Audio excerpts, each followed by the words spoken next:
Okay, Peter. So today I just really wanted to talk about the legal spat that has developed between Golden Boy, Canelo Alvarez, and DAZN. I just think this is it's quite an interesting spat, and people might think, oh, it's just a little legal dispute, be over soon. But actually, I think it's got quite big implications for boxing, for the promotion side and for the competition, for the sports side. So I just wanted to have a little look at that really and see how that had developed, where we were now, and the avenues it could possibly go down. So just to recap briefly, DAZN kind of came into being in 2018. They had hugely deep pockets and they wanted to set up a subscription television service. And one of the things they did, one of the first acquisitions they did, was they said, we're going to get into boxing and we're going to get into boxing big. Now, at this time, obviously Canelo Alvarez had cemented his status as the world #1 pound-for-pound fighter with his second victory over Gennady Golovkin. So very hot property. And also, kind of conveniently enough, HBO had said, listen, we're kind of done with boxing now. They had been screening Canelo's fights and they said, look, we're going to take a break from boxing. So it seemed like a great opportunity. So, Golden Boy and DAZN got together and they signed a big contract, a huge record-breaking contract in boxing. It was worth, I think, 385 million in total. And the deal was that over 5 years, Canelo would have 11 fights on DAZN and he would be guaranteed a purse of 35 million for each fight, guaranteed. Now, the deal was that they would pay Golden Boy, DAZN would pay Golden Boy 40 million per Canelo fight. 35 million of that would go straight into Canelo's pockets, 5 million being kept by Golden Boy. So far, so good, because although every fighter wants to be a pay-per-view fighter, that's seen as the way to riches. You don't actually know what you're going to get until all the receipts come in. To get 35 million as a guarantee per fight is just fantastic. I mean, to put that into context, if you were going to try and make $40 million from a pay-per-view fight, let's say you sell the pay-per-view at $80 per buy, then you have to sell 1 million. You have to get 1 million buys for the promoter to get that sort of money, because the money is normally split 50-50 between the promoter and the broadcaster. And to put that into context, Canelo's first fight with Golovkin did 1.3 million buys. His second fight did 1.1 million buys. So these are big numbers. These are stellar numbers. But Canelo had that all guaranteed. So everything seemed fine going into this deal. DAZN seemed like they were a coming power in boxing. As I say, they had very deep pockets. They signed this big deal and boom, let's go. So Canelo's first fight on that deal was against Rocky Fielding. So that wasn't actually on the 35 million deal. I think he was guaranteed 15 million for that. He got paid for that by Golden Boy. That's fine. It was broadcast on DAZN. Then his next fight went straight into that. And he fought Daniel Jacobs, a leading contender at 160 pounds. Good fight, and obviously won that, got his guaranteed purse, no problems. And then moving on from that, in November 2019, he fought Kovalev up at light heavy. And again, that was a guaranteed 35 million, screened by DAZN. So, but there were rumours that things weren't going so well then, really. That was last year, because DAZN had kind of said, we want him to fight Golovkin for the third fight. And they were thinking that third fight, that trilogy fight, is going to be massive. We'd like him to do it, on the 5th of May 2020. And that's going to be a big draw for us. And that's going to really expand our subscription base. For some reason, Canelo didn't seem too keen on that fight. I could understand as a fighter who's saying, look, I've beaten the guy twice. Why do I have to beat him a third time? And this is where the dispute starts to fall down. So there were rumours that people weren't happy, things weren't going so well in the camp. And where it breaks down, it's all come out in the legal papers that Canelo has filed. So what Canelo has basically said is that he was given a contract by Golden Boy, which said you're guaranteed 35 million per fight. Golden Boy and Canelo will decide on the opponent, with Canelo having the final say on the opponent. The contract that Golden Boy gave to DAZN said, you will have the final say on the opponent. And if you remember this playing out, Peter, in September, we were saying, who's Canelo going to fight? And then some guy would pop up and it'd be rumours of this. Some guy would pop up, be rumours of that. And then things almost seemed to get to the point where Canelo was saying, this is the guy I'm going to fight. And then all of a sudden it was blown out of the water and it disappeared. And no September fight ever appeared. And that's why. Because Canelo was picking the opponents, and then DAZN was saying, no, you're not fighting that guy. It's not good enough for us. DAZN also said, listen, things have changed in the boxing world with the with the big COVID outbreak. We haven't got a live gate. And again, to put that into context for you, the gates against Golovkin were 24 million each. So that's a big chunk of change, and that really helps to pay for that fighter's purse. So going forward, DAZN said, look, we're going to have to cut the money.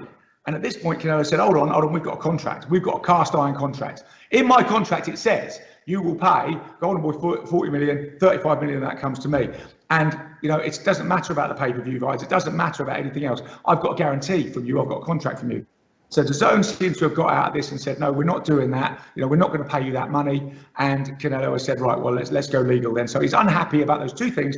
So he's issued writs against Golden Boy and against DAZN for breach of contract. You know, in both cases, or against Golden Boy for saying you kept some of the contract from us, and against DAZN for breach of contract. Now, anybody keeping up to date with this will know, well, 2 days ago, Canelo's law sort of got thrown out, but it was only thrown out on a bit of a technicality about where he'd stated DAZN and Golden Boy were citizens of as corporate entities. So it's a little bit, you know, it's a little bit nitpicking, really. It's not a great start from his legal team, but still, he's got 7 days to file, you know, everything correctly. So that is ongoing. So that's where we're at. And what implications does this have for boxing? How does it kind of break down, and what does it mean? Well, one of the first things is, you know, I don't think this is going to be a short spat. Another thing Canelo is saying is he wants to be a free agent. So he's suing DAZN and Golden Boy for 280 million. And he's also for breach of contract. And he's also saying he wants out of the contract. Now, obviously, DAZN and Golden Boy are going to contest this. Potentially, that means for boxing, you've got the #1 pay-per-view star and the pound-for-pound #1 in the world not being able to fight. So he is sidelined. So that is obviously a bit of a disaster for boxing, really. And he's in his prime. So how's that going to affect his career? And how long is that going to last for? The other thing is he could, you know, he obviously potentially, he could get out of this contract, could go the other way. He could be on the sidelines for years. He could get out of this contract and he could then become a free agent, which makes him a very attractive proposition for anybody to set up fights for him. So, you know, or he may be thinking, look, I'm going to sue him for 280 million. I'll take the 280 million. I don't know what's going through his head. But that's certainly a big retirement package, which he hasn't, if he hasn't got one already. So that sidelines him for the moment. And I think the other implication for boxing is if you cut down the tallest tree in the forest, all the other trees race up to take that place.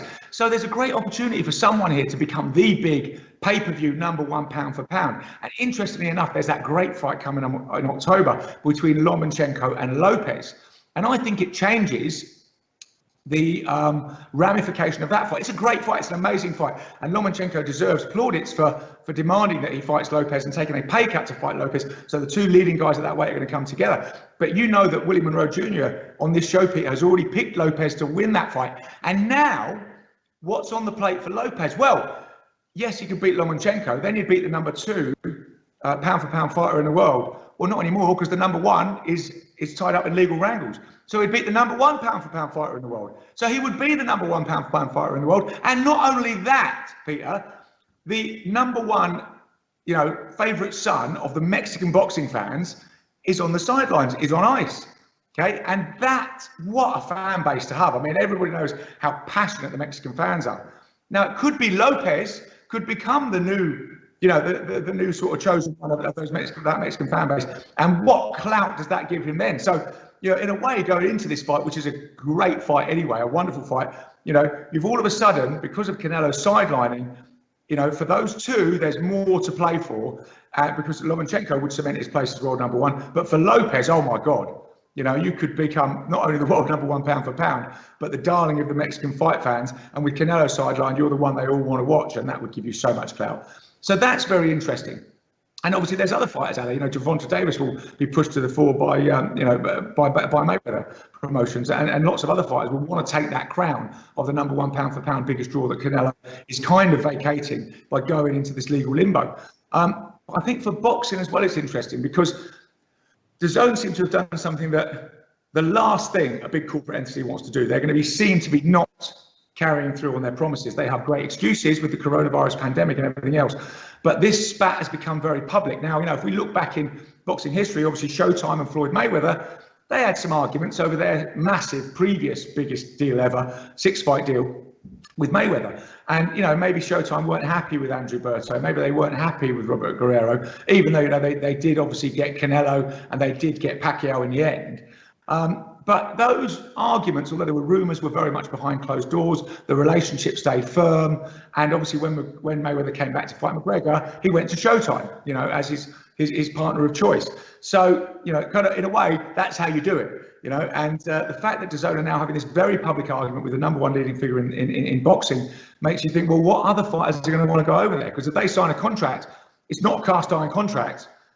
You know, if somebody is going to renege on the contract, whatever their excuses. So it doesn't look great for DAZN. And DAZN may also, from their point of view, be saying, look, we're having our fingers burnt on boxing here. We don't want to do this. So we're not going to go any further with it. So where does that leave boxing with HBO pulling out and all the other, you know, people that screen boxing kind of having full rosters? It leaves Golden Boy and Matchroom, who are filling DAZN schedules, with nowhere to go in the States. So what happens then? Well, the easy option to me, the obvious option to me, would be a bit like we're doing here, is set up your own streaming service. You know, stream your own fights, stream your own shows. But that's a big ask, you know, that's another leap. And that's not the same as saying I've got guaranteed money. That's saying I'm going to invest a lot of my own money, put it on the line and try something that might not work. But, you know, the promoters, in a way, I think, have got to do this. So I'm just seeing it as this legal spat. We've got to look at Canelo, Golden Boy and DAZN, where it's going to take them. Could take them all into negative territory. Not many people win in these circumstances. Could sideline Canelo during the prime years of his career. Might not. He might come out of it and be a free agent. But I think it's a great opportunity for a lot of people in boxing, particularly those guys that I've already mentioned, to kind of come to the fore now. And I think it's also time for the promoters to have a little bit of a rethink about how they're going to do things with DAZN pulling out. So I just think it's a really interesting development in boxing. You know, although it may look quite negative with lawsuits flying around and everything else, you think, well, how is this all going to play out? Where are all the pieces going to drop? So it's really worth paying attention to and seeing how it goes. And you know, apart from looking at the courtroom and seeing if Canelo refiles his stuff, you know, I would very much be looking at that Lopez-Lomachenko fight and see how the boxing landscape's going to look after that humdinger.